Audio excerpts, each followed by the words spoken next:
Bueno, ¿sí? Bueno, vamos a dar inicio. Buenas tardes a todas y a todos. Mi nombre es Lucía Losovis. Soy la responsable de políticas de infancia de UNICEF España. Es un placer poder estar hoy aquí con todas vosotras y vosotros. Para dar inicio a esta sesión que llamamos Reimaginar la justicia para la infancia, quiero agradecer en nombre de UNICEF a todos los ponentes aquí presentes que nos acompañan en esta sesión, pero también a todas las personas que se encuentran tanto físicamente en esta sala como también los que nos acompañan por streaming. Lo he dicho hace unos minutos, pero por si no estaba el streaming funcionando, ahí va a haber traducción simultánea en inglés, francés, árabe y español, por si necesitan cambiar de los dispositivos en cualquier momento. Para UNICEF es un honor poder estar hoy en este congreso y compartir toda la experiencia que tenemos a nivel internacional para generar un acceso real, respetuoso y efectivo de la justicia para todos los niños y las niñas. Hoy quiero traer también uno de los comentarios que dijo ayer una de las niñez, que hablaba que la justicia real es solo cuando los niños y niñas pueden ejercer todos sus derechos. Y creo que ese es el mensaje que nos mandan ellos y ellas y que tenemos que escucharlo en este congreso y a partir de ahora, por supuesto, en todo este trabajo. Por lo tanto, desde UNICEF, cuando hablamos del acceso a la justicia, estamos hablando de que es un derecho, pero también un medio para poder cumplir los demás derechos. Y este es el marco en el que vamos a trabajar esta sesión de hoy, donde vamos a poder compartir toda la experiencia, la agenda que estamos trabajando de reimaginar la justicia. Presentaremos unos datos globales, los documentos técnicos, los productos que hemos elaborado, que le llamamos el toolkit, y también la nota que se ha hecho entre las agencias de Naciones Unidas para abordar esta temática.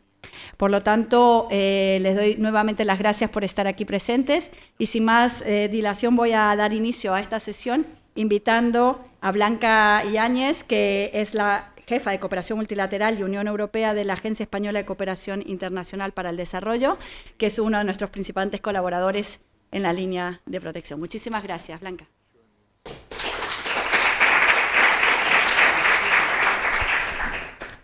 Estimados colegas, amigos y amigas, es un placer para mí estar aquí hoy acompañando formar parte del Congreso de Justicia para Niños, Niñas y Adolescentes que se celebra en Madrid en nombre de la Cooperación Española. Ayer lo estuvo comentando la ministra de Juventud, así como la secretaria de Estado de Cooperación Internacional para el Desarrollo. España es un país firmemente comprometido con los derechos de la infancia y también la cooperación española en todos sus marcos recoge la importancia de visibilizar y trabajar de manera específica con los derechos de la infancia. La justicia adaptada a la infancia es fundamental para prevenir y dar respuesta a las múltiples formas de violencia e injusticias que sufren los niños, las niñas y las adolescentes en todo el mundo. En España entendemos que no puede haber justicia sostenible si ésta no cuenta con la infancia, con sus necesidades, con sus voces y con su derecho a participar activamente en los procesos que les afectan, al igual que no puede haber desarrollo sin la inclusión de la infancia.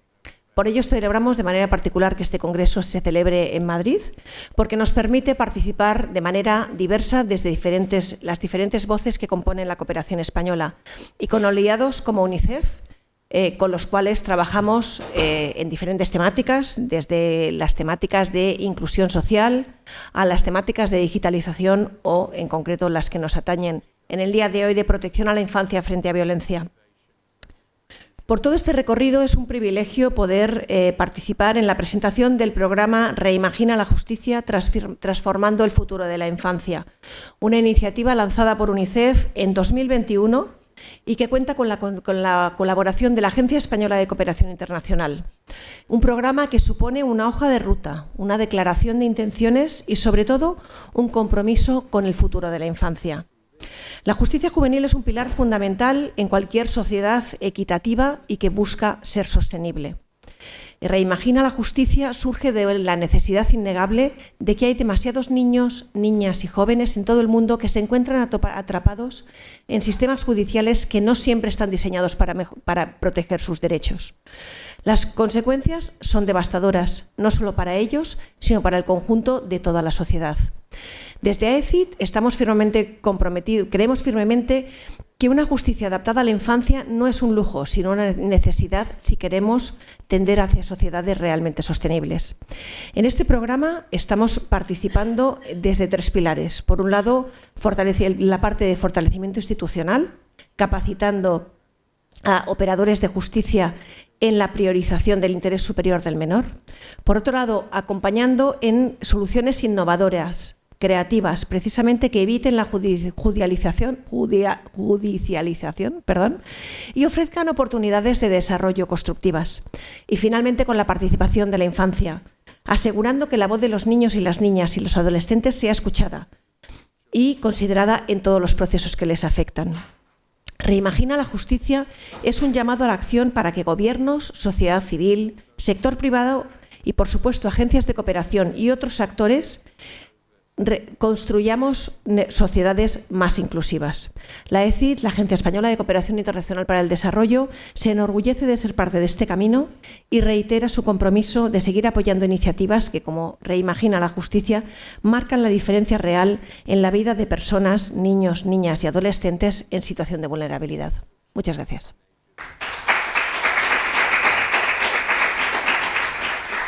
Muchas gracias, Blanca. Muchas gracias a la ESID por todo el apoyo que brinda a UNICEF. Ahora quiero darle la palabra también de apertura a la embajadora de Suecia, a Johanna Lind, que también es uno de los principales colaboradores para UNICEF en esta línea. Muchas gracias, Johanna.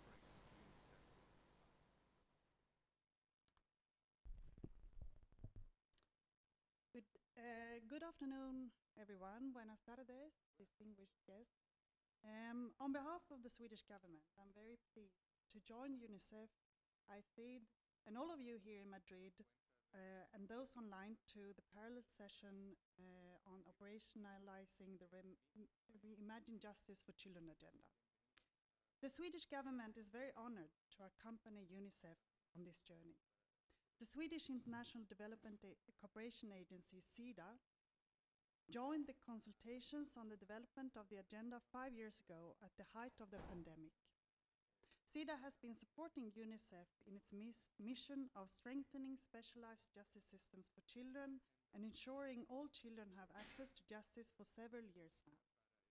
We have also joined UNICEF in many of its countries' missions and saw for ourselves the progress made as well as challenges and opportunities, why we think this work must continue.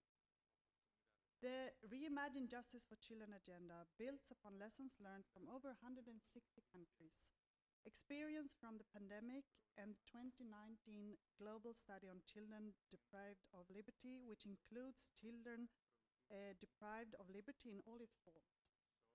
This agenda not only reinforces states' accountability for the human rights of children, but also recognizes that we all have a role to play, an individual accountability, to drive progress and achieve much-needed justice reform. Central to the Reimagine Justice for Children agenda is non-discrimination. This agenda has been integrated into the Secretary-General's Rule of Law vision and the EU Parliament resolution on the situation of children deprived of liberty. As we approach the 4th year since the Reimagine Justice agenda's launch, I would like to congratulate UNICEF and all the countries that join the call to strengthen children's access to justice and protect children from detention. Thank you. Okay. This is better. The result in 2024 report card and the data that will be launched today show remarkable progress, but we also know that there is much more to be done. I would also like to praise UNICEF for its remarkable work on the Toolkit for Reimagine Justice for Children agenda. This toolkit documents promising practices, proven solutions, and strategies to operationalize the agenda. The objective of Sweden's development cooperation is also to alleviate poverty and reduce oppression in developing countries. Following a change of government in 2022, a reform agenda for Sweden's development cooperation was launched, reconfirming the overarching objective and outlining six thematic priorities, including promoting freedom and fighting oppression. Early this year, a renewed strategy for Sweden's multilateral cooperation was also adopted. It directly guides the Swedish Ministry of Foreign Affairs in its dealing with the UN and other multilateral organizations. The strategy also confirms that we will continue to operate in partnership with, for example, UNICEF, based on the SDG agenda through a human rights-based approach and with conflict sensitivity. One of the specific strategies that SIDA implements is the strategy for Sweden's global development cooperation for democracy, human rights, and rule of law. Through this strategy, with an annual budget of nearly $100 million, we partner with CSOs, multilateral and intergovernmental organizations to ensure that our common international human rights system is maintained, especially for unprotected groups like children, including children in the justice system. We also support the rule of law, independence of judiciary, safety and security of the actors in the justice system, accountability and freedom from corruption. Sweden has been a long-standing partner to UNICEF in the area of child protection. With SIDA's flexible support, UNICEF is able to carry out the work it has been mandated to do by the UN member states and in line with the UN Convention on the Rights of the Child. This includes critical child protection systems strengthening efforts such as improving access to justice for children, an area that unfortunately receives limited support from other donors. We hope that many more will join us in this fulfilling but difficult mission to ensure that every child has access to justice. Thank you.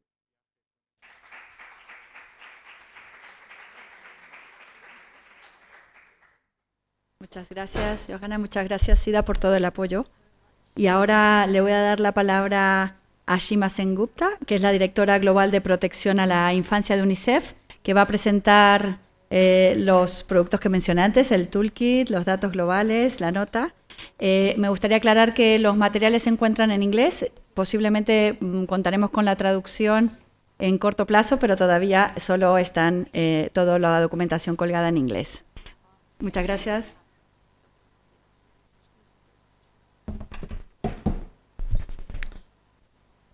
Good afternoon to everyone in the room, and good morning, good evening to those who are joining us online. It's a very exciting afternoon. You're all very quiet because you didn't get coffee, but it is an exciting afternoon because we're going to launch, as you've heard from yesterday, our global products on justice for children. And I do want to start by first profusely thanking the Spanish and the Swedish governments, who are represented here by Blanca and Johanna today, for their support to our work on Justice for Children programming. You heard from both Blanca and Johanna that this is a fulfilling area of work to support, but it is really an area of work that unfortunately we haven't had much interest from partners. So even more grateful to the governments of Spain and Sweden for their support, for believing in what this agenda is, and for helping us work through it and deliver in so many countries. So big thank you. As both of them have mentioned, they were also with us when we started the development of the Reimagine Justice for Children agenda. And this was 4 years ago. And the 4 years actually does not seem like such a long time. But honestly, the world has changed a lot in the last 4 years. And we've heard of all the things, right? Yesterday about Gaza and the kids in Gaza, and Sudan and Myanmar all over again, and Ukraine.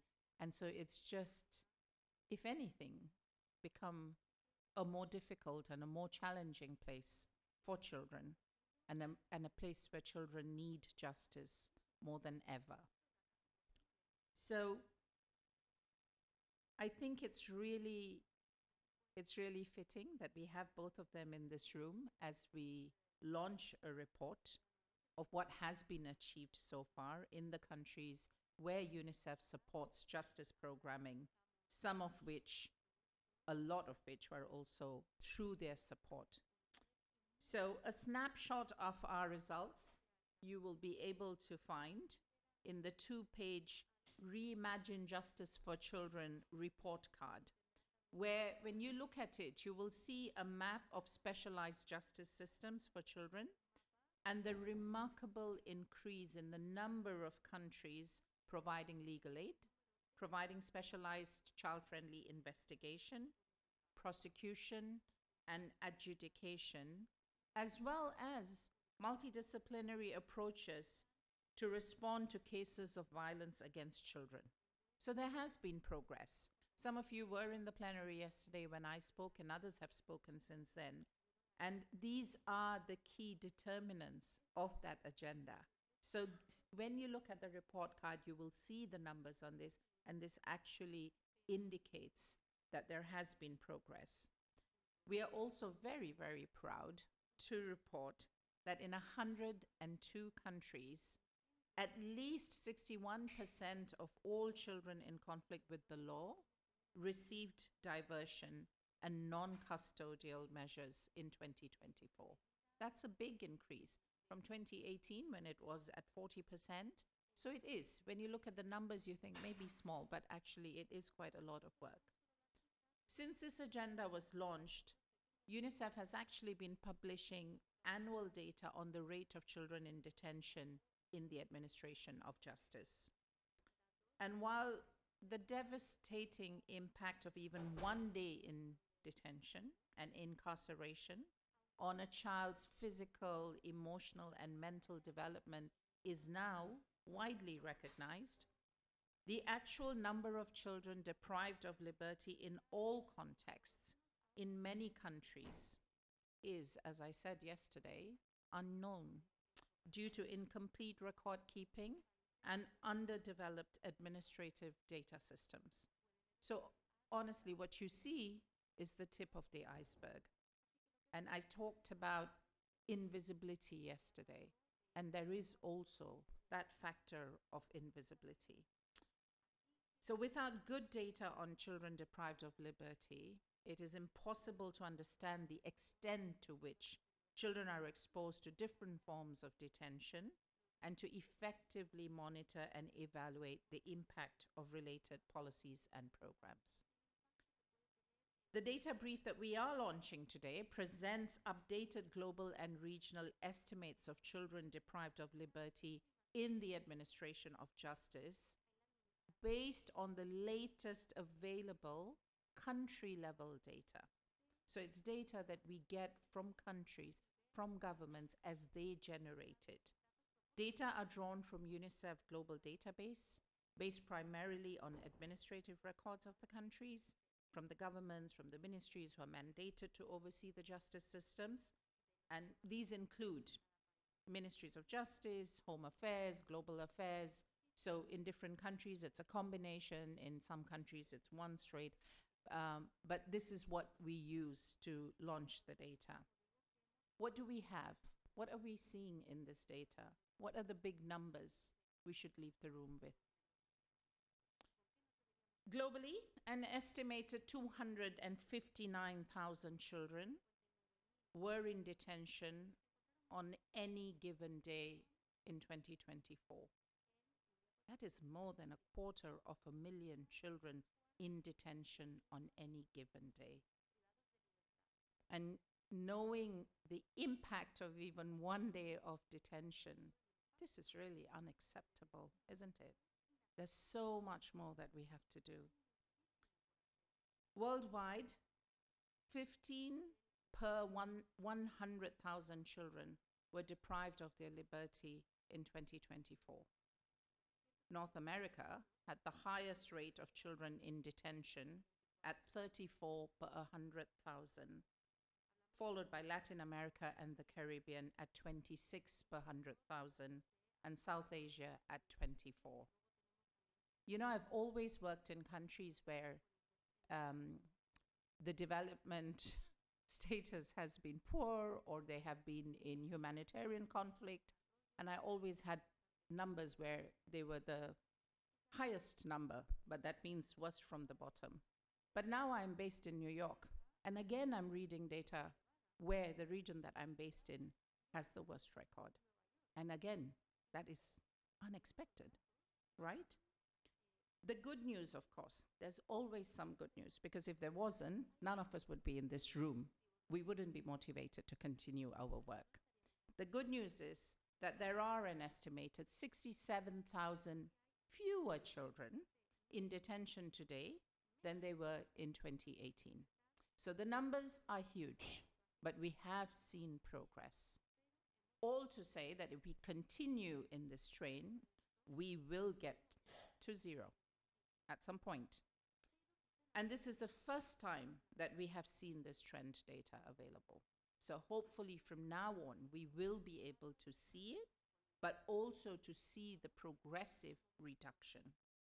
Regions like East Asia and the Pacific, Latin America and the Caribbean, and North America have seen notable declines in both the rate and the number of children in detention, despite the fact that the latter two regions still have the highest rates of child detention. Another good news is that for the very first time, a UN joint advocacy brief on children deprived of liberty, the advocacy brief, is adopted, showing for the first time a common position of various UN agencies on deprivations of liberty of children in administrative justice. And all of you who do this work in various countries, across various ministries and various government institutions, you know that this isn't easy. Because even when you sit with an interministerial group, you know that they don't always agree. It is quite tough. And so for the UN agencies who work with these different line ministries for the first time to come together, I think it is a very big achievement.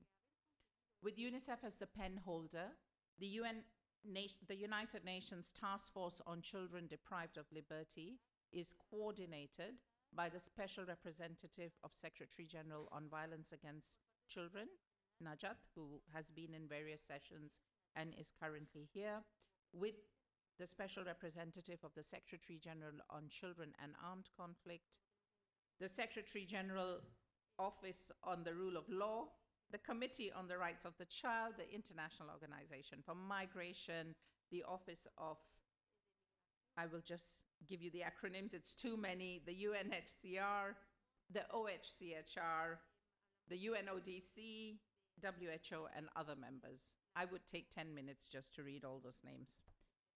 The joint advocacy presents the rights, economic, and scientific arguments why detention is harmful, why it is costly and ineffective in reducing crimes, and shows promising practices from different countries, some of which we will hear from later when they join us here.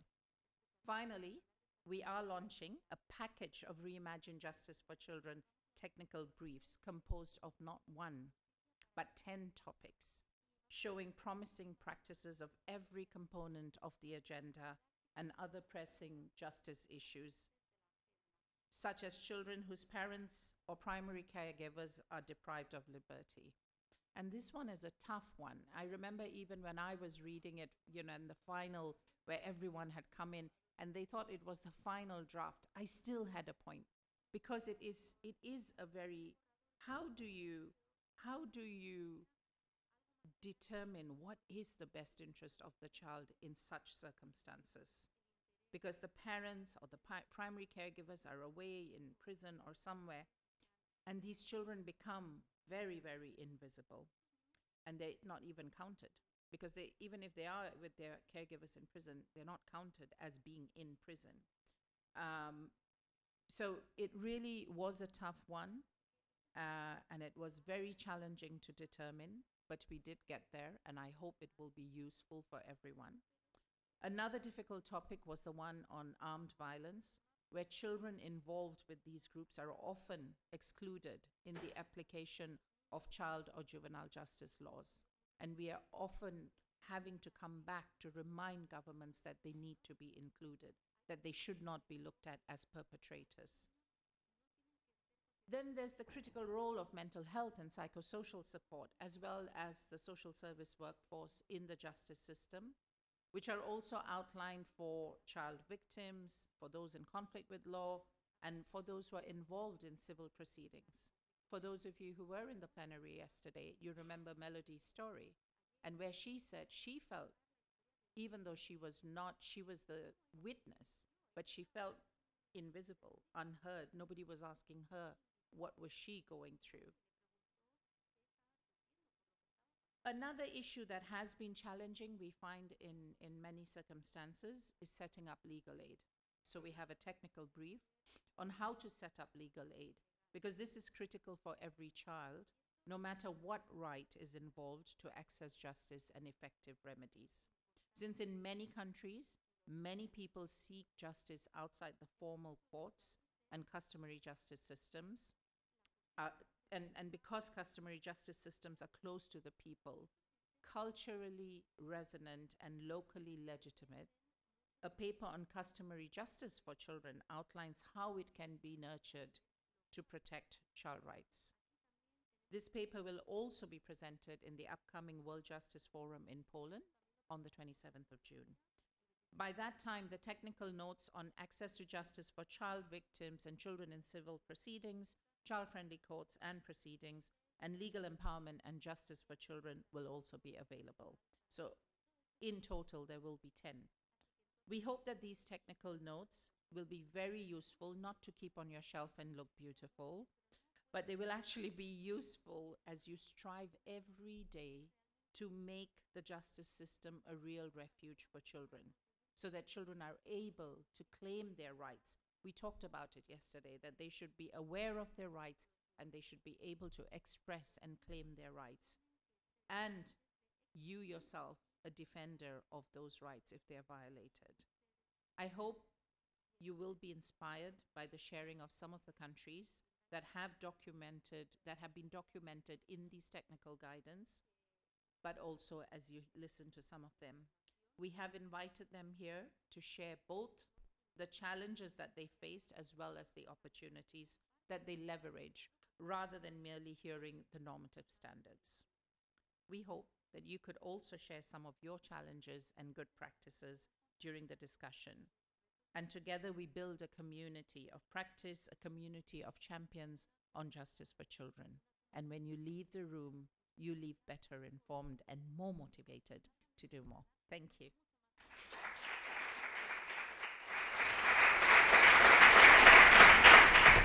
Muchas gracias, Shima. Los materiales, como decía, los tienen en la página web de UNICEF y pueden descargarlos en inglés. Es un estupendo trabajo. Enhorabuena a todo el equipo que ha trabajado en estos materiales. Ahora voy a darle la palabra a mi compañera Grace Acchiaoli, espero haberlo dicho bien, responsable técnica de Justicia para la Infancia, que trabaja junto con el equipo de Shima. Y ella va a moderar el panel de experiencias que, bueno, intentaremos contar cómo se está implementando todo el trabajo de reimaginar la justicia para la infancia en diferentes contextos, en diferentes países, y qué estamos consiguiendo entre todas y todos en este campo. Así que muchas gracias, Grace. Te dejo la palabra. No, muchas gracias a ustedes. A ver, voy a hablar en español o inglés. Primero, a lo mejor todo el mundo está muy emocionados después de escuchar a nuestra directora Shima. Entonces, también, sí, hay emoción dentro del aula, ¿cierto? Estamos todos muy emocionados, muy inspirados de poder continuar con nuestra lucha para justicia de la niñez. Y gracias también a nuestros colegas en ICIDA por eso. Y también voy a llamar a nuestros colegas que están documentados como buenas prácticas en estos documentos técnicos. Primero, voy a llamar a Natasha Ryan, Child Protection Officer. Ahora voy a cambiar en inglés porque ellos van a hablar en inglés. Eastern and Southern Africa, she will present the study that was documented on this first UN Joint Advocacy Brief on deprivation of liberty in the administration of justice, or what we call normally as children in conflict with the law, or children who are accused of, charged, or convicted of a criminal offense. I will also call now the other panelists. We have with us also our colleague from Spain. Of course, Spain, our host, has good practices to show us as well. Dr. Eva Bajo will join us and represent the good practice from Spain. And we have from Eastern and Southern Africa. We traveled all the way to our host country. We traveled here now to Madrid. We traveled to our neighboring European and Central Asia countries.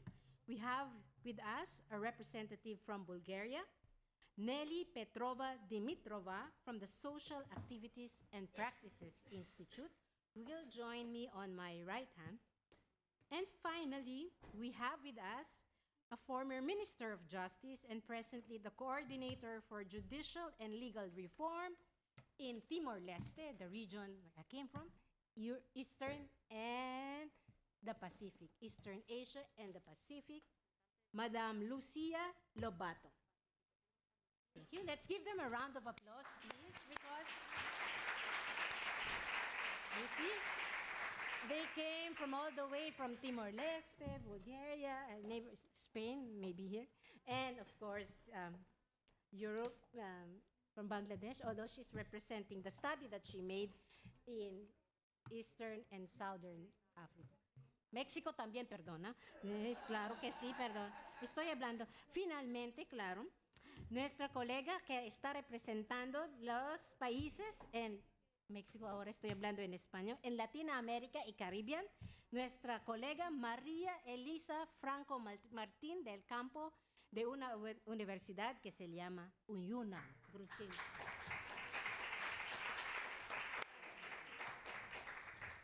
Qué pena con ustedes, es por casualidad que somos todos mujeres. Lo siento, Shem. Y también nuestros colegas que han hecho la apertura también son todas mujeres, pero somos todos aquí juntos. Bueno, first we'd like to call on our colleague Natasha Ryan, who will speak to us about a study in the region Eastern and Southern Africa. This is widely documented in this first UN Task Force Advocacy Brief on Deprivation of Liberty in the Justice System. It follows an earlier study that was done in another region, which is Eastern Asia and the Pacific. So it's a regional study that actually documents the good practices on diversion and non-custodial measures. Because sometimes some of our colleagues, counterparts would say, do we have to travel to faraway places? Do they exist in countries that are also low and middle income as well as high income countries? Natasha, can you tell us about what is diversion? We think that we all know what diversion is, but in our study we found out that there's different interpretation of diversion. And why is it a critical component of the criminal justice system? Thank you so much, and good afternoon, everyone. Well, in an effort to keep that number at zero, as just presented by Shima, diversion is a really critical component of the criminal justice system to keep children away from that system. We know that nothing good comes of children being in contact with it. It is a decision that can be made by a justice actor as per the Convention on the Rights of the Child and the committee and the jurisprudence coming out of it. It can be a decision made by several justice actors, but as we can see, as we saw in our study, how this is interpreted depends on the jurisdiction. So it can be the police or prosecution or the judiciary that makes a decision that this case involves a child or an offense that shouldn't have to go through the justice system, where we are talking about children who have already reached the minimum age of criminal responsibility. There are some prerequisites. A child must accept responsibility, not an admission of guilt, but accept responsibility for the incident that has happened and be willing to go through some kind of diversion measure. It may be a written apology to the victim. It may be continuing education. It may be some form of being a service to the community, but a measure that they are happy to go through as they take responsibility for the incident.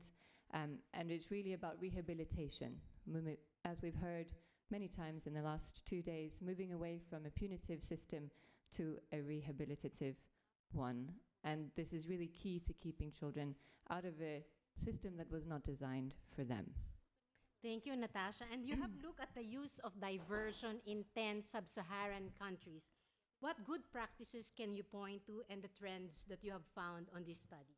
Thank you so much. And absolutely, we see diversion being used very effectively in many of the countries we studied. 10 sub-Saharan African countries that we looked at, and really taking on the jurisprudence and the spirit by which the Convention of the Rights of the Child was drafted and the subsequent guidance that has come out. We see that South Africa and Kenya emerge as leaders in terms of regulation, in terms of a strong framework for diversion that is both backed up in legislation, but also in implementation and full national coverage.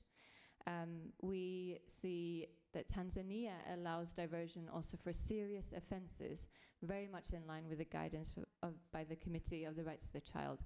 Often diversion is seen by justice actors as something only relevant to petty offences, but in fact it can and should also be used for serious offences. As we know, harsh punishments does not necessarily mean and will not lead to that child being rehabilitated. We see that Malawi allows for diversion for repeat offences. So often diversion is talked about as a second chance for a child, but in fact those second chances can be a third or a fourth chance, and we see Malawi really keeping that spirit as well. In some cases, like Zimbabwe, we see good practices of diversion first being piloted, where you have a proof of concept that it's possible in a particular district, perhaps supported by UNICEF or NGOs, and then eventually taken on board by the government directly and scaled, and we see that increased national coverage of a diversion program and legal and regulatory frameworks following. So it doesn't always have to be that law comes first. We can get the proof of concept and then make sure that there's strong legal basis for it as well. We see that each system, depending on, of course, if it's civil or a common law system, places different emphasis on the particular actor that is empowered to carry out diversion. So, for example, in South Africa, there's a strong focus on prosecution. In Zimbabwe, a strong focus on police. And in Somaliland, for example, a strong focus on the judge. So this will really come down to the legal culture in that particular country, but the advice and the guidance from the committee is that every actor should be empowered to carry out diversion, and it should not be once the case has already come to the judge for judgment. I'll stop there on that one. And for my last question to you, Natasha, how do you think we can strengthen good practices in line with the recommendations of the Committee on the Rights of the Child? We know that where there is strong political will and investment in children's rights and a budget that is allocated for children's rights, that's where we see diversion mechanisms and other social protection mechanisms that have a focus on rehabilitation do really well. Where systems have moved away from a punitive culture, often inherited in many of these jurisdictions, to rehabilitative, and where there's public support for the principles of the ideas of restorative justice and not that punitive system, and reintegration into community. These children are often very stigmatized, and so where there is strong community support for reintegration into society, that's where we see that this does really well. It is ultimately a question of investment of public funds, and where we see that there is an investment in a social protection system that puts children first, that's where we see the stronger provisions for implementation of the spirit of the convention. Thank you very much, Natasha. I'm sure you have a lot of questions, but I think we have some key messages from Natasha here. Normally, we think that diversion, non-custodial measures are only applicable to non-serious offenses or to a first-time offender. But Natasha showed us that some countries in that region, Eastern and Southern Africa, do have and have successful practices for serious offending and as well as repeat offending. She also mentioned to us that, these countries are not high-income countries. The same study that was shown to us this morning in the Asia-Oceania workshop with Professor Ved, and in a similar ASEAN study, that the maturity of a child justice system / juvenile justice system does not depend on the income. It doesn't have a one-to-one correspondence with the higher the income, the more mature. In fact, those who are lower middle income countries can as much as possible also have promising practices on restorative justice and non-custodial measures and diversion if there is political will, as you said, and the way we value our children. Finally, just that denomination of diversion from the formal justice system, but if diversion is not allowed, then that child should be able to access non-custodial measures across that continuum of justice system. So now we have done a little bit of a deep dive of the first. Don't worry, don't have to go to all the 10 because some of them and most of them actually are correlating with each other. And so that you have something to read for later. Now we go to my colleague here, Mexico. And Maria Elisa is from a university in Mexico. How is Mexico promoting the participation and empowerment of children in the justice system, Melissa? María Elisa. Muchas gracias. Buenas tardes a todas, todos. Haré mi presentación en español. Good afternoon to all of you. Primero, bueno, pues señalar que México es una federación, entonces hay dos niveles de análisis para esta pregunta sobre las buenas prácticas.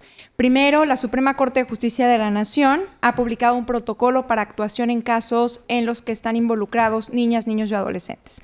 A partir de ese protocolo, publicado en 2011, su primera versión, luego 2012 que se hizo una nueva publicación, lo que hace es marcar una línea donde pone a las niñas y a los niños en el centro. Ese sería el primer punto de partida, esto en cuanto a la justicia federal y que ha seguido una línea de trabajo bastante intensa el Poder Judicial de la Federación.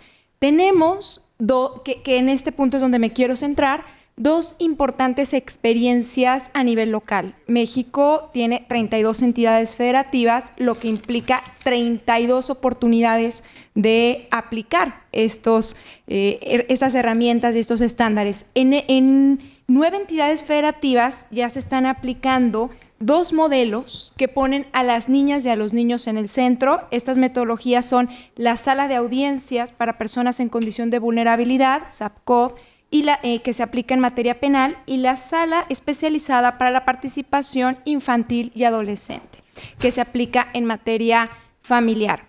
Estas metodologías implican adecuaciones tanto procesales como inclusive físicas. ¿Por qué? Porque en los edificios, por ejemplo, que las niñas, los niños, adolescentes no tengan contacto en materia penal con quien fue su agresor, por ejemplo. Esto implicaría que hay una entrada especial para ese niño o esa niña, donde es acompañado en todo momento. Hay una sala de espera donde va a tener contacto con una persona capacitada. No es el juez o la jueza, sino es una persona, un psicólogo o psicóloga quien hace esta intervención.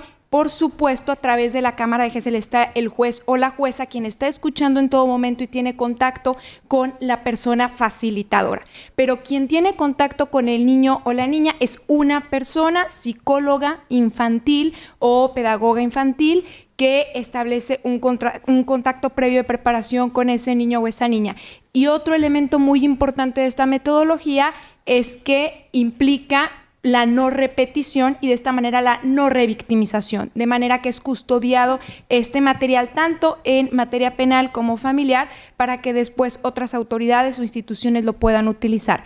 Esto es en materia local lo que se ha logrado avanzar, y quisiera señalar que para que esta metodología pues hoy sea aplicada en 9 estados, 6 estados en proceso, es decir, casi la mitad del territorio mexicano, UNICEF ha jugado un papel muy importante. Esta metodología ha sido impulsada por UNICEF, por las salas de los tribunales superiores de justicia en las entidades federativas y sociedad civil, particularmente la Oficina de Defensoría de Derechos de la Infancia. Mil gracias, señora. Entonces, en inglés, la traducción, no sé, no estoy usando la traducción, en inglés se llama Specialized Courtrooms for Persons in Vulnerable Conditions in the Criminal Justice System, and the other one is the Listening Rooms for Child and Adolescent Participation in Family Matters.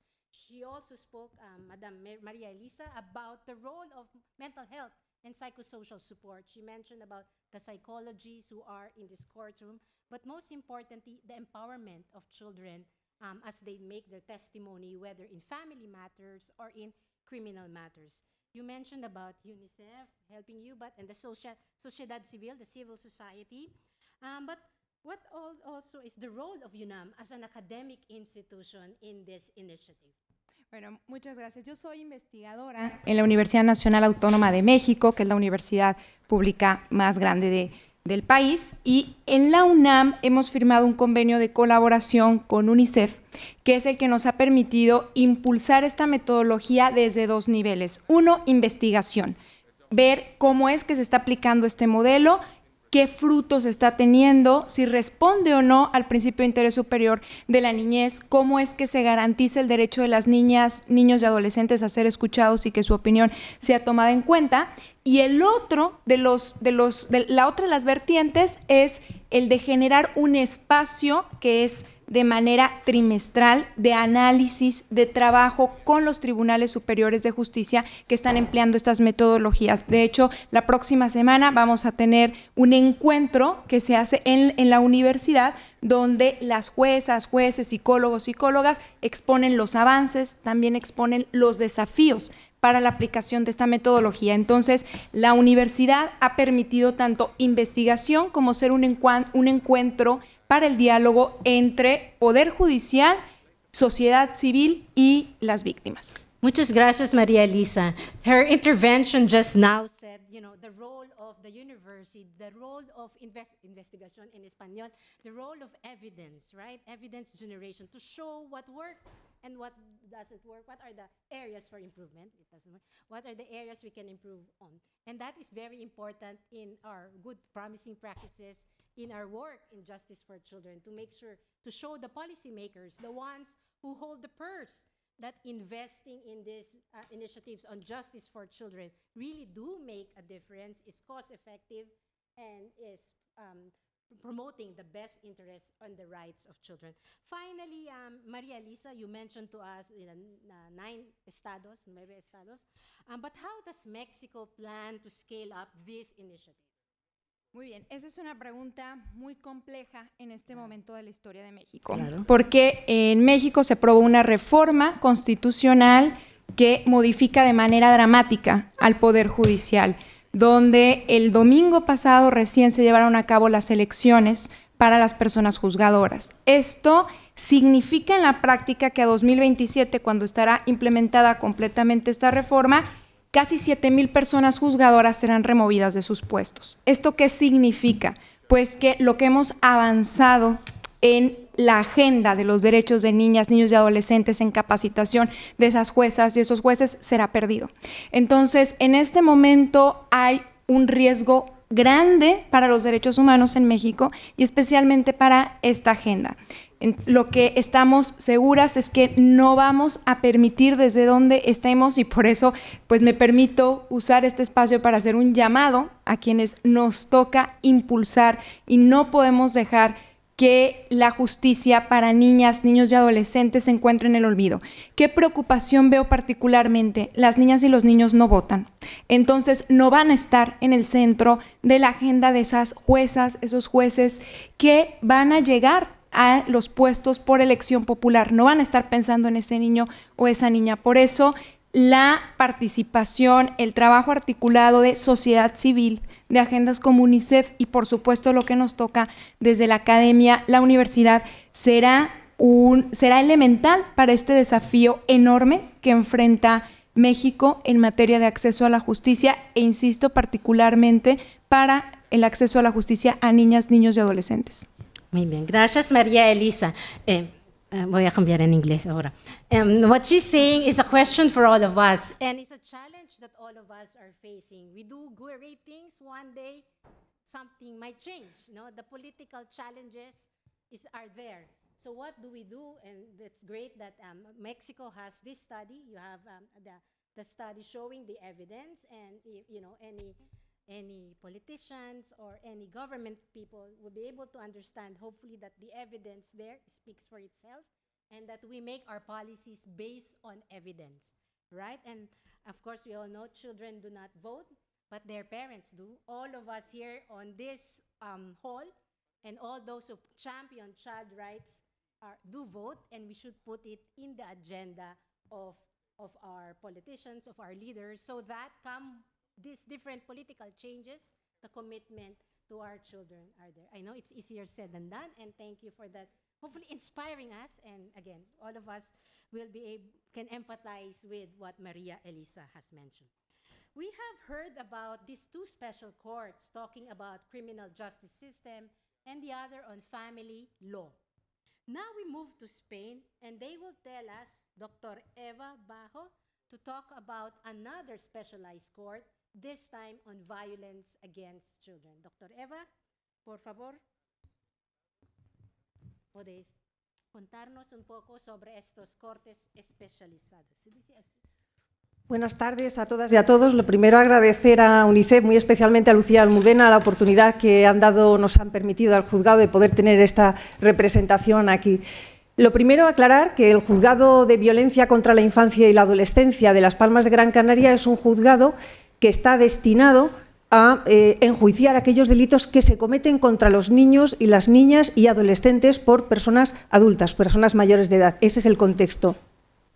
No sé si lo saben, pero es el primer juzgado que hay en España de estas características. Nace un poquito después de la ley orgánica de la LOPIBI, de la Ley Orgánica de Protección Integral de la Infancia y la Adolescencia frente a la violencia. Y en este mismo año, en octubre, empieza la andadura de este juzgado, no como algo nuevo, sino arrastrando de alguna forma la trayectoria del magistrado Tomás Martín, que ya llevaba más de una década desarrollando medidas para que los niños, las niñas y los adolescentes que sufrían violencia pudieran tener un proceso más justo y, vamos a decir, adaptado. Ahora ya no nos gusta esta palabra de adaptado, lo que tenemos es que crear justicia para ellos realmente, no coger la justicia que tenemos y hacer una especie de adaptación, ¿no? Sino tenemos que pensar un poquito más allá. Concretamente, mis funciones, yo soy médica forense en este momento y desde ayer soy la directora del Instituto de Medicina Legal y Ciencias Forenses de Las Palmas. Y desde esta posición, en cuanto se creó este juzgado, siempre estimamos que era necesario que el juzgado contase con una unidad especializada en valoración de la infancia en este contexto como víctimas. En este sentido, siguiendo un poco el modelo de las unidades de valoración forense integral, creamos la primera unidad. Ahora ya sabemos que quizá no ese es el modelo, pero ya sabemos cuál es la trayectoria y qué profesionales se requieren cuando un niño o una niña sufre una situación de violencia. Es necesario una valoración multidisciplinar, una valoración que involucre todos los aspectos que hay que considerar en un niño, en la salud de un niño.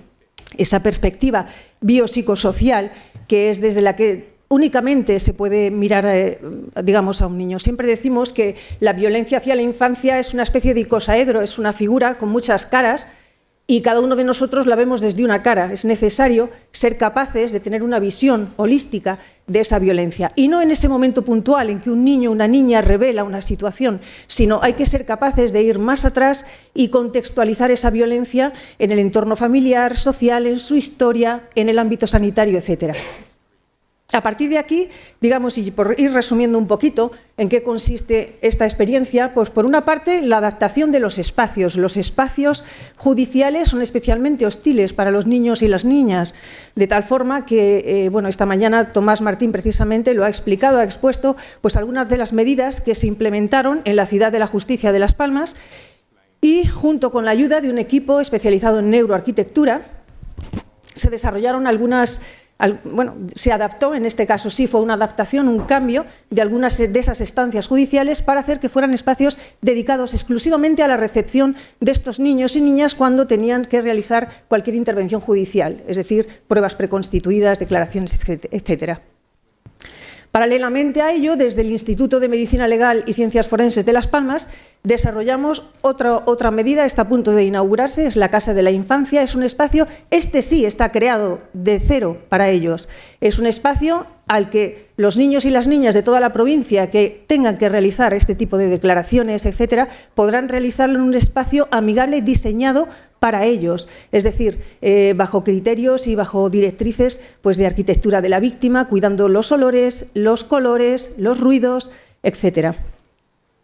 Por otra, sí. Continúa. Bueno, me quedan unos segunditos de los 5 minutos y termino.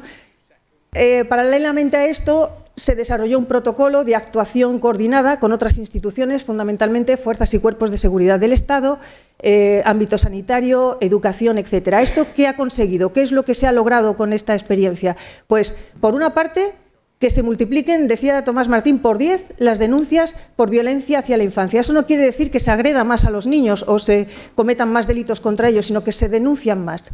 Y por otra parte, algo que me parece fundamental, la impunidad. Se ha reducido a unos niveles drásticos en comparación con cualquier otro sistema de atención a niños y niñas en Europa. Esta mañana Tomás Martín daba estas cifras de reducción de la tasa de archivo, que era de un 47% en cualquier otro juzgado, al 0,7%. Y la tasa de condenas es de un 94%. Es decir, prácticamente todo lo que llega acaba con una sentencia condenatoria. Finalmente, esto pasa porque el proceso de afianzamiento de las pruebas desde el ámbito forense se ha desarrollado a un nivel brutal. Cuando digo esto, estoy diciendo todas las pruebas relacionadas con la tecnología del ADN, con los reconocimientos, exploraciones médicas, se ha afianzado de tal manera que somos capaces de conseguir más vestigios y de una manera más garantista que se estaba haciendo hasta el momento. Bueno, esto es un breve resumen un poquito de cómo se está trabajando y de los resultados que nos está dando esta experiencia. Muchas gracias, doctora Eva. Lo siento, estoy intentando hacer seguimiento, pero usted ya ¿cómo es? Ya tienen todas esas respuestas a mi pregunta. Entonces, no voy a preguntar más, pero creo que sus ejemplos han mostrado algunas de esas notas técnicas, el rol también, ¿no?, de otros sectores, lo siento mucho, de salud, también de médico forense, de apoyo psicosocial que ustedes han diseñado. Y también esto del llamado de tener multidisciplinaridad en todas las maneras que estamos haciendo nuestras investigaciones. Muchas gracias, doctora Eva. Y ahora, while we are talking about multidisciplinary approaches, we are also going to Bulgaria to talk about another model that they are using in Bulgaria, known as the Barnahus model. And we have with us Ms. Nelly from the Social Activities and Practices Institute. It works now. It works? Yeah. Okay. Thank you. Thank you to invite me. My name is Nelly Petrova. I'm chairperson of Social Activity and Practice Institute, which is a Bulgarian NGO, working many years with UNICEF and trying to develop integrated social services for children victims of crimes and violence. I am also professor of social work and social pedagogy at Sofia University, and we in our organization we try to have a link between theory, researches and practice. Our promise is practice, I tell you about. It's Zona Zakrila, it's mean protection zone in Bulgaria. This is the Bulgarian Barnahus model. We started many years ago with good practice, multidisciplinary practice, created a specialized hearing room, like a colleague was mentioned, and in the social services buildings.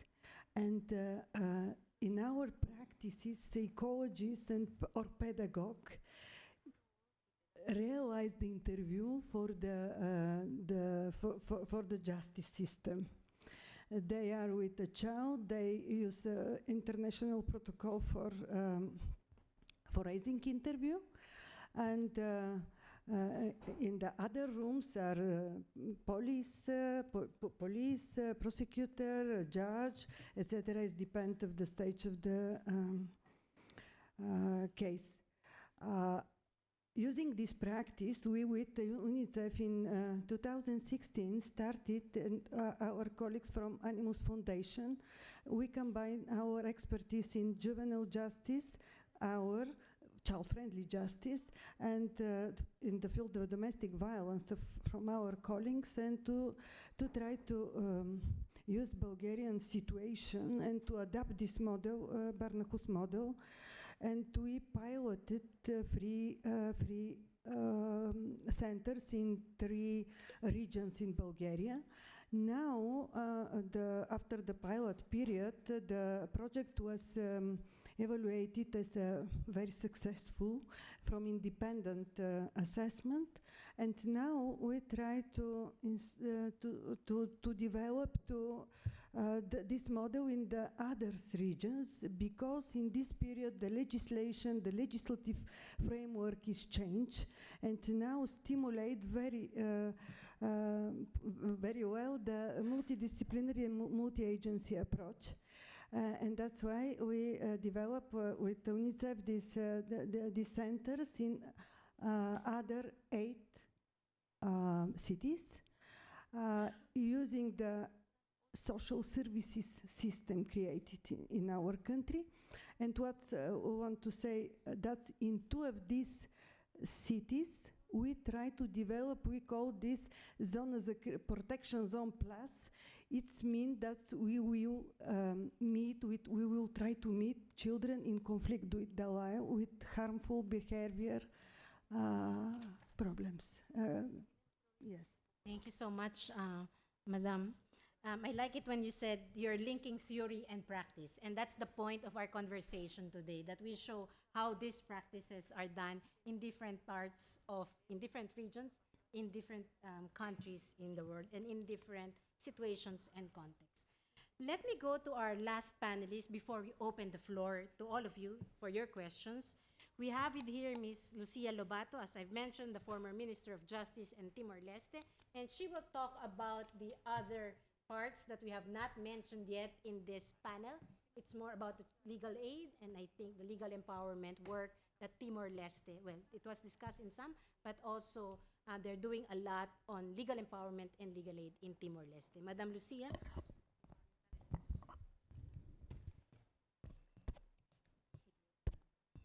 Thank you for the opportunity. Good afternoon, everybody, dear colleagues. I think that as a very young nation, we have a little experience to share with all of you. But I think that this forum is very important for us to share our experience and learning from all the experience of other countries. But let me say that now we are proceeding with the legal and judiciary reform of Timor-Leste. This is the very important program of the government, and we have a Ministry of Justice that the Ministry of that has this competence.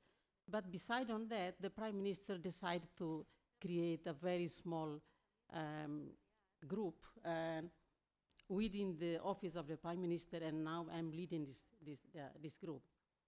So with the help of UNDP, we conduct a very systematic diagnostic about our legal and judiciary system. After the diagnostic, we came out with some very important recommendations. Now the government took these recommendations to start implement the legal and judicial reform of Timor-Leste. Let's say we find 3 main obstacles or 3 main problems related to the issue we just discussed. One of them is institutionally, our court need to be reinforced. Legally, we need more laws.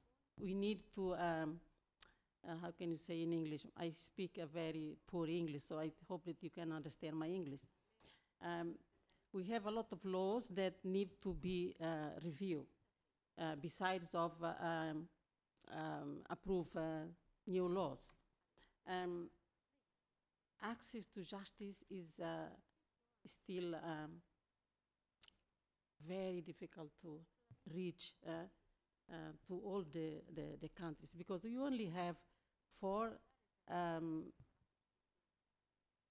tribunal, the first instance, 4 for all the country, and we only have 1 high court that now um, that we call Tribunal Recurso, has the competence of the Supreme Tribunal of Justice.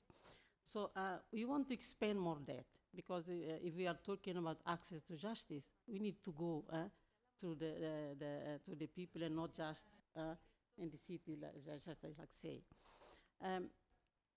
But the most important difficult that we found is about human resources itself. We have some good laws, we have our courts there, we have professionals in that area, but with a very limited human resources. One of them is it's about where we are talking about legal aid professionals. We have in Timor-Leste has what we call public defenders, created by Antayed at that time, and now we continue with that institution.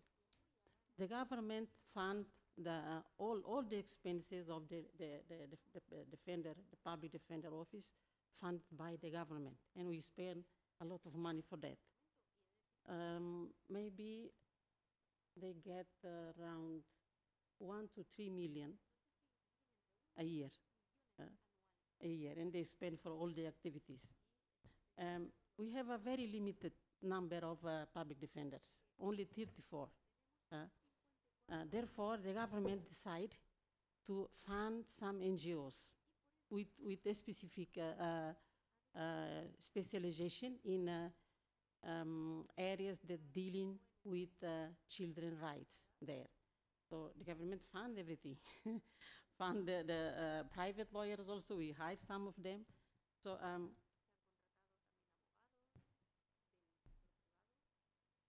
need to do more to support our professionals there.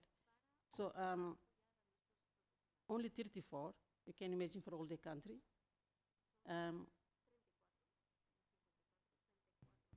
But in some good results that we found, let me explain. Always represented, all children, adults, always represented. A child or a juvenile accused of a crime is supported by legal professional in all the stages of the proceedings. This is a very good sign. We have a very young legal judiciary system, but this is the guarantee by the state.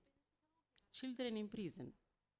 I heard today, thousands of children in jail. Timor-Leste, in 2023, we only have one with 70 years old in pre-detained, how can you call, pre-trial detention, 2023. In 2024, also just one.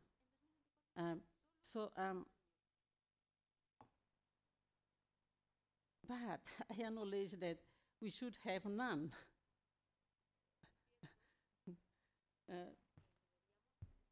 Children now, they are speaking up when they are victims of crimes, and families are believing them. Because this is a big challenge from the last 10 years. Modern school curriculum since 2015, increase access to information from online sources, as well as many awareness raising sessions in the community. So this is what we have now in Timor-Leste. But we are still talking about how to reform the system, how to support the legal aid, specifically for the children's rights. Thank you, Madam. I think she mentioned, the child-friendly legal aid, how governments also support the private sector, the private lawyers. They fund the public defenders and NGOs to be able to serve its citizens and at all stages of the proceedings. I've been to Timor-Leste many years ago, and I know they have one of the highest minimum age of criminal responsibility, which is 16, And I remember Mr. Horta saying that why we put, we don't have a lot of resources aside from the rights perspective, but, it is more costly that we build all these facilities. The right intervention is to make sure that it's a community-based approach and to make it as high as possible so that you don't manage these jails, which are not effective and very costly. Thank you very much, Madam Lucia. And now, with the 7 minutes that are remaining from you, for all of you, if in case you have questions to any of the panelists to ask about these advocacy briefs, this is going to be available, your souvenir postcard at the back. It's and also a report card that Shima mentioned. It's available in Spanish and English. It's also at the back. And you can get our QR code, but it's also going to be in a postcard. Are there any questions, burning questions, to any of the panelists, to us, in any of our global products? Yes, ma'am. Sorry. Ay, perdón.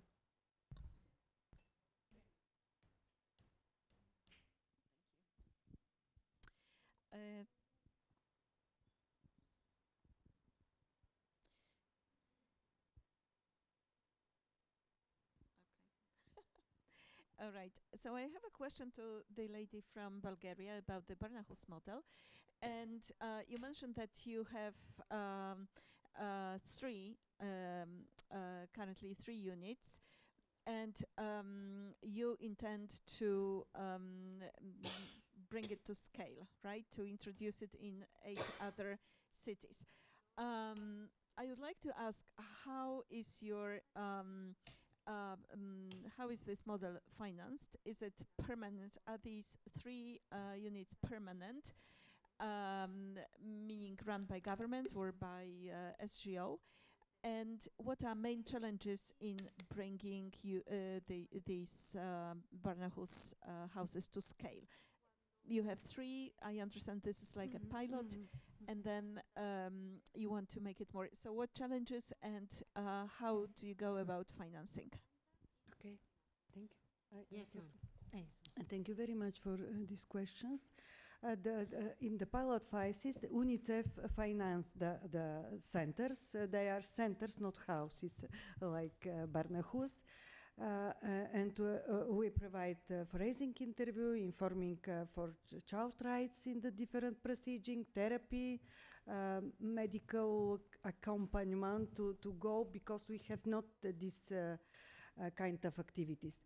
After that, we achieve sustainability of these 3 centers as a social services, because in Bulgaria, social services are funded by the budget, but they are in the competency of the local authorities.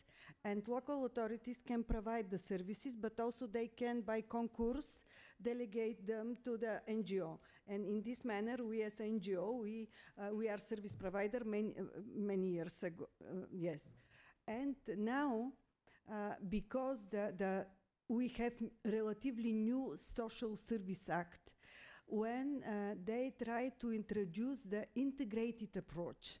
And it means that we as a service providers, we absolutely obligated to provide integrated services with other sectors. And we, with UNICEF, we use this and with lobbying with government. And all these 3 centers are financed now by the state budget. This was the idea, because in these new cities, in the social services building, we created a blue room, specialized room for child caring. And now we use this practice to develop other activities, counseling, psychological therapy, because this is the social services for children at risk and their family. And it means that all this activity exists, but the team have to coordinate the multidisciplinary work in the casework, in the case management, to do all in the individual approach. Yes, the challenges are the same, like colleagues mentioned, the capacity of the people to train them more, Yes, this is the big challenges we think. Yes, if you are interested, tomorrow we have a workshop for this. Also on that note, we have, again, in UNICEF documented different models of multidisciplinary practices around the world, one of which is Barnahus. In some countries, you call it the Child Advocacy Center. In Asia, we call it the Child Protection Unit. So we can add that in your repository of materials. We launched it earlier. This is a documentation of the different multidisciplinary practices that exist. Thank you, Madam. Anyone else? Okay, now they have more. Thank you. I wanted to thank you for the interesting session and the promising practices. I had a question a little bit about the number of children that you mentioned deprived of liberty in the administration of justice. Whether you could tell us a little bit more, does this also include like children in pre-trial detention, like which children are included? And did you also consider data from, like apart from the data submitted by the states, the countries themselves, did you also consider data by other actors like NGO actors, other actors? Thank you. Correct. Madam, I will... otra pregunta y acabamos con esto.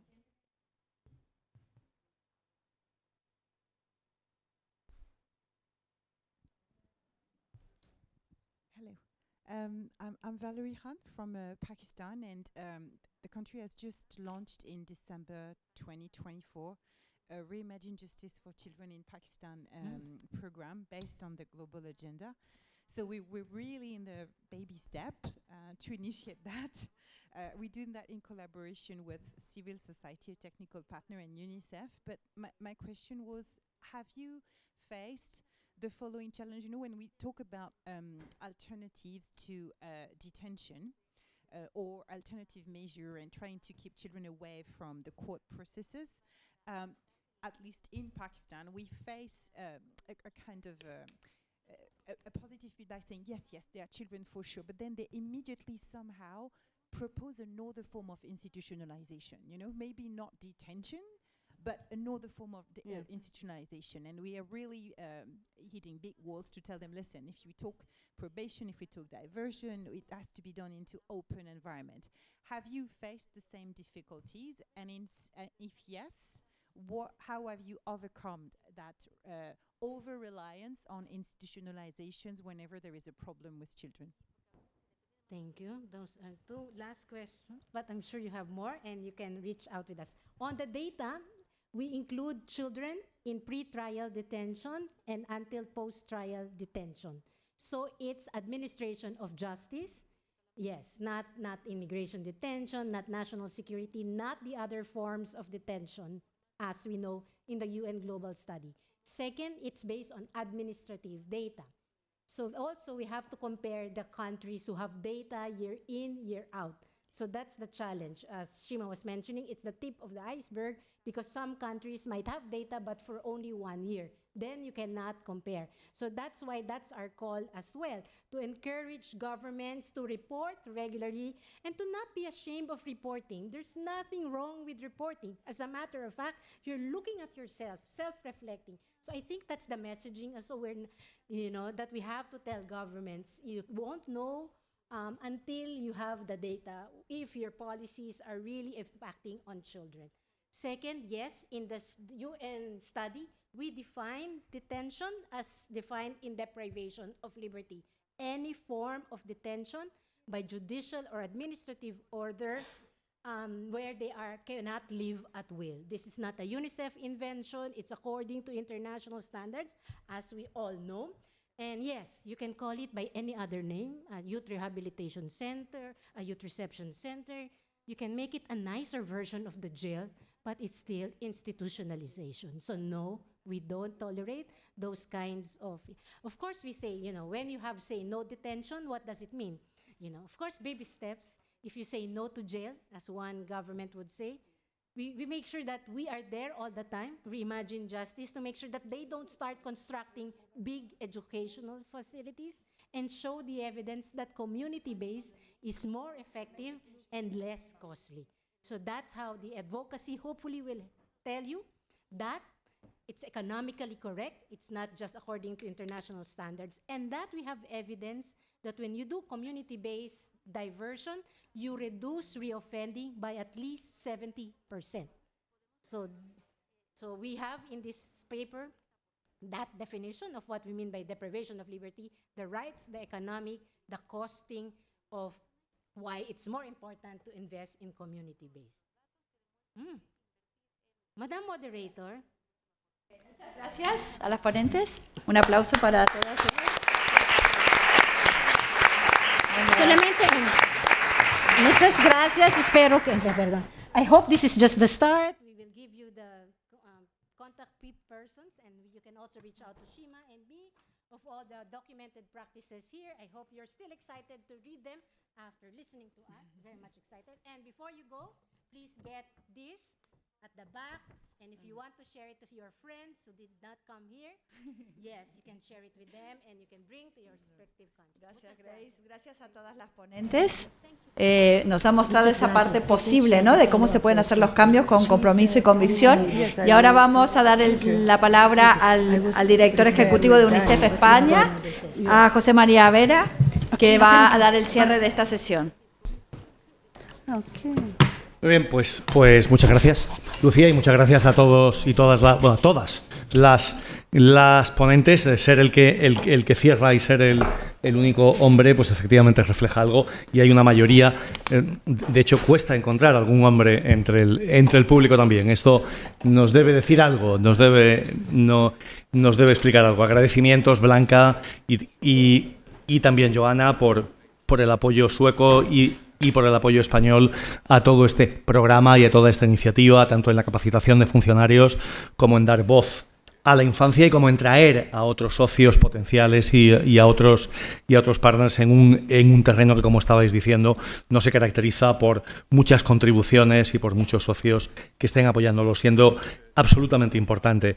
Los tres ejes de los que nos ha estado hablando Shima y que reflejan a modo de conclusión esa importancia en los datos y lo que los datos muestran, que por un lado es una mejoría, pero que al mismo tiempo siguen siendo inaceptables en cuanto a lo que debemos enfrentar para llevarlos a unos números que acaben siendo cero en la privación de libertad y de todo ese espacio de desconocimiento e invisibilización que hay de tantos países donde no se tienen unos datos fiables y que por tanto hace falta seguir, digamos, empujando.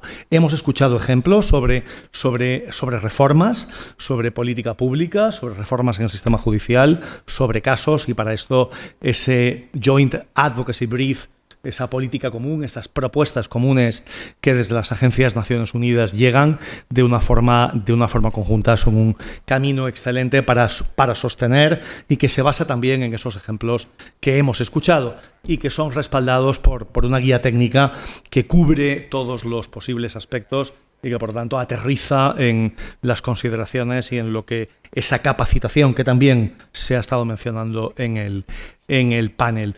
Muchas experiencias que creo que son especialmente ricas y cuando se están aterrizando muestran éxito, pues muestran tanto en el lado de la no revictimización y del asegurar que hay una justicia para la infancia, con la infancia, que se hace de una forma protectora y de una forma garantista pero que está adaptada, el no adaptar la justicia para la infancia, sino crear una nueva justicia, y todas esas mejoras en cuanto a las alternativas que den, digamos, alguna oportunidad y que muestren algún camino diferente para poner a los niños y a las niñas en el centro. Lo que yo escucho y con lo que me quedo, y con esto acabo, es una comunidad de digamos, países y de instituciones que se comprometen con llevar ese número de los niños y niñas en privación de libertad a cero, y de crear una justicia para cuando son víctimas que sea absolutamente protectora y que esté hecha para ellos y ellas. Muchas gracias a todas por haber estado esta tarde.